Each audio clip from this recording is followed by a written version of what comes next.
Anyway, it's a song, Grandy. All guests on 95.7 The Game appear on the River Islands guest line. Isn't it time for you to discover the islands? River Islands in Lathrop. We'll tell you more about the autographed Klay Thompson jersey that we're giving away Friday in a second, but let's not make our guy Roxy Bernstein wait any longer. Roxy, what were you standing there with your hand over your heart? What was happening? So when she got done, Doug Glanville, who I was working with on the Derby last night, he and I looked at each other, and then Doug says to me, "Was it really that bad?" And I just said, "Yep." Yep. Yep. That was Woo, worst one you ever heard?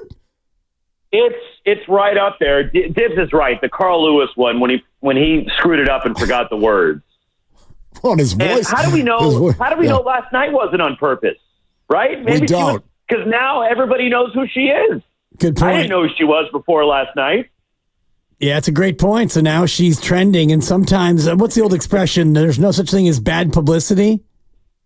Exactly. Now she's got the publicity, so we all know who she is after that anthem last night, and nobody will ever forget it. Yeah, like in this day and age of social media, my mind works that same way, Roxy, which is that I just never trust anything, but I also don't subscribe to there's no such thing as bad publicity. I'd argue this is bad publicity. Yes, we know her name, but does somebody want to buy a ticket now to go watch her perform? Well, she's going to be synonymous with, if not the worst, one of the worst national anthems ever sung. So anytime somebody Googles her name, comes up, well, who is she? Oh, that's right. She's the one from the All-Star game who completely butchered the national anthem. And she's live in Nashville tomorrow. Tickets between $20 and $25 if you're in the area. I'll take the $20 one. Four-time Grammy-nominated singer-songwriter. So it tells you how far the Grammys have fallen. Yeah, I'll be flying back home to the Bay Area. There will be no Nashville segue for me to get home tomorrow. That's too bad. Yeah. That's a rough break for her and everybody involved. But anyway, Roxy Bernstein, who called the Home Run Derby on ESPN Radio last night, our friend joining us here, Willard and Dibs, in the morning this week on 95.7 The Game. Roxy, you want to know what I wanted to ask you, and I'll first just paint a very quick picture. I have two sons who are big baseball fans, ages 17 and 10. On no day of the summer are they more activated by and engaged in Major League Baseball than on Derby night. And it's not just because they dig the long ball.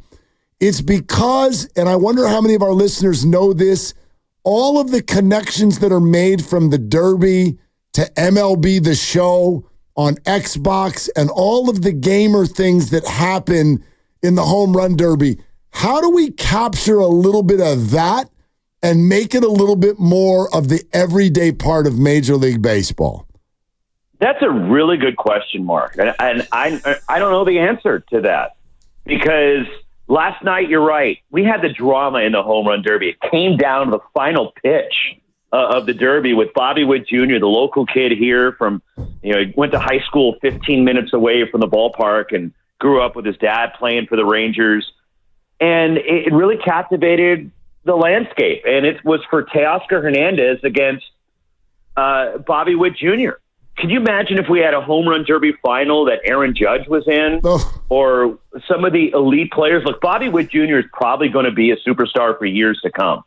Teoscar Hernandez is a really good player, but these are not household names. Can you imagine if it was Judge in the final against, I don't know, somebody like Pete Alonso who got bounced in the first round last night?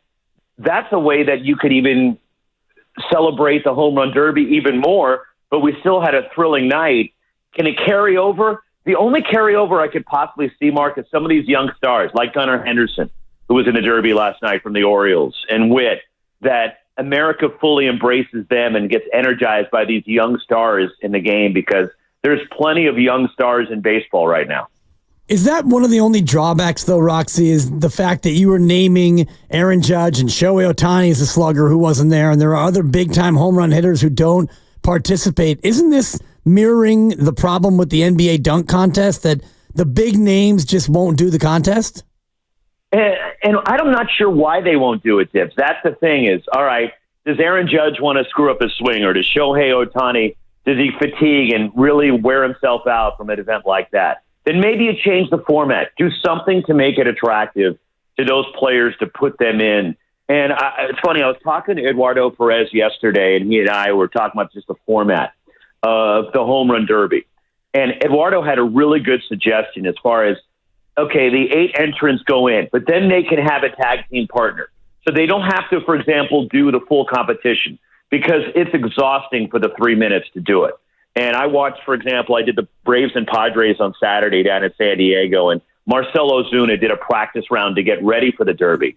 And he was exhausted after the 3 minutes just because you're a nonstop swinging and going. But if you were able to bring in a tag team partner, all right, all of a sudden, if Ozuna wants to bring in Matt Olson, or you have Ohtani jump in with his teammate Teoscar Hernandez, just for a brief snippet, that could make it more attractive, I think, for those guys to do it if they don't have to exert themselves for the full allotted time. Because the way the rules go, I think that invites these guys not to do it. The beauty of a play-by-play broadcaster painting a picture as different things unfold is a wonderful part of sports. How does it go for a play-by-play broadcaster when the same thing is just happening over and over for 3 hours? It is challenging. You know, I have a list of adjectives I want to use to make sure I don't be repetitive with all my home run calls last night. But, Mark, you have to accept what it is. At least with the new format we had this year, it was a little more controlled. For example, the last few years when I'd call the Derby, I'd look up, and I'm not kidding you, I'd see 3 baseballs in the air at the same time. It was, okay, how do I keep track of everything that's going on? It was a little bit more measured this year, which made it easier for Doug and me in the booth to be able to call this. But it is challenging because it's so different than anything we do. We're calling a game, there's defense. You're facing real pitching. Well, there is no defense in a home run derby. It's a selected batting practice pitcher just throwing it right down the heart of the plate if they can and watching the guys swing from their heels. And it's a little more challenging to do it just because it's so different than everything we normally do. Did you do at least one homage to Chris Berman with a little back in there, Roxy? No, I didn't, Dibs. I did pay homage to 2 guys. I did, the great Ken Korak. I dropped a Watch It Fly. Okay. And my broadcast partner, the Hall of Famer in Miami, Dave Van Horn, the legendary broadcaster, his signature call was up, and away. And my tribute to him has been the first home run of every derby that I've called to say up, and away. And that's it. You know, I thought about it the first year I did it, trying to mix in all these different home run calls by people. But you know what? It really is difficult to do that. Yeah. But just let the derby happen and don't have anything contrived going in other than those 2 things I had dialed in before. How about the fact that Teoscar Hernandez was he was really consistently locked in last night. He's had an unbelievable season. His OPS is over 800. He's got 19 home runs, all of that stuff. And he's like the 6th best player on the Dodgers. He wants to get paid, Mark. He's going to be a free agent. He's on a 1-year deal. He wants to cash in. And so not only is he having a great season, but he makes a name for himself last night by winning the Derby. But he was consistently crushing baseballs. He had 49 total home runs last night in his 3 rounds. 28 of the 49 traveled at least 425 feet. He had some serious power going. It was impressive, and the only thing that I maybe had issue with, Roxy, was just the format. I kind of like the head-to-head all the way through. Do you think that it lacked a little bit of drama in that first round, just having 4 people in a group or having an 8-man field and the top 4 advance? Yeah, I think it did, Dibs, in the first round because, all right, Alec Boehm leads off and he hits 21. And so you kind of have a leaderboard almost like it's a golf round. But then once you advance, you got to a bracketed semi. And then for the championship to come down to the final pitch and the final swing and a ball that missed going out by about 4 feet, I think it's set up great for theater last night and drama. And that's all you're hoping for is some excitement in something like that, and it came down to the final pitch of the Derby, which was really fun. Bay Area guy, Roxy Bernstein, ESPN Radio Home Run Derby last night. Hey, Roxy, with the deadline coming soon and what could only be described as a disappointing first half for the San Francisco Giants, what's your take on what they should do? I think they should be buyers, to be honest with you. And look, I know there's a whole group of teams that are in this wild card hunt in the National League. And, I don't think the Braves are going to catch the Phillies. I don't think anybody's catching the Dodgers in the West. But you're all in the hunt for the wild card, and there's a log jam of teams, and the Giants are right in it. And in a lot of ways, it's like they're getting a deadline acquisition with Robbie Ray coming back and with Cobb coming back. And you just got, Blake Snell, his last 2 starts, he's been phenomenal. And if you can add maybe a bullpen arm, shortstop is a question mark. And those are 2 things that if I'm Farhan or I'm the Giants, I'd be aggressive because I like my chances. I think I can get in there with the starting pitching that they have lined up for the second half.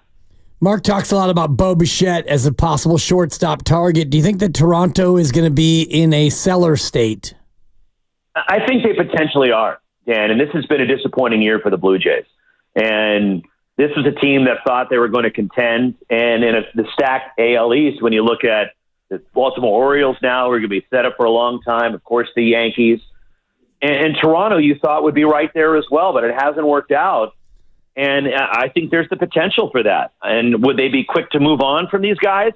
I don't know. It depends on what they could get back because Toronto believes that there still is a future, even though this has been a hiccup this season for the Blue Jays.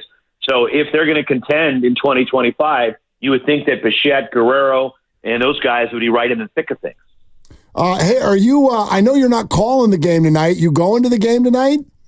I am going to the game. I'm going to be sitting with my son at the game. I brought him on this trip with me. So I'm going to take in the All-Star game as a fan and be there. Look, I'm pumped. I hope we get a first-inning matchup of Paul Skeens against Aaron Judge. Yeah. I think that's what a lot of people want to see tonight.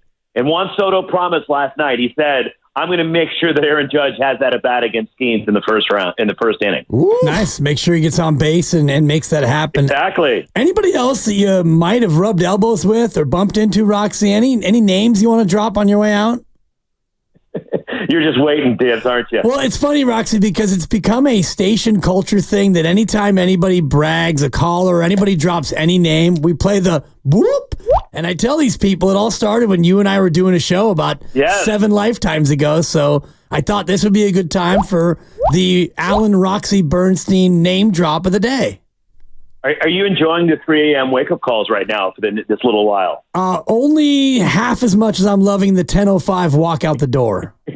And then what time are you on the driving range? I got a 2-year-old baby now, so it's just roll up the sleeves and get back to it, unfortunately. I'm coming off a 4-day golf trip, though. Whoop! In Truckee and Reno. Nice. Yeah, exactly. Well, there's so many people that are here live at the All-Star game, and it's a place to be. And Major League Baseball did a really good job of embracing some of the past. And, for example, I saw the Hall of Famer Dave Winfield on the field last night. I didn't talk to him, so you can't use a drop, Dibs. Okay. Too late. Who else you see, Roxy? I just saw him. I did catch up with Jed Lowry, Oakland A's legend, by the way. Thank you. And yes, we did talk. There you go. Excellent. But, yeah, it's just a great scene. And it's like the All-Star game in the NBA. And there's just so many people to see and talk with. And the event, it needs to be celebrated. And hopefully we'll get one back in San Francisco at some point soon.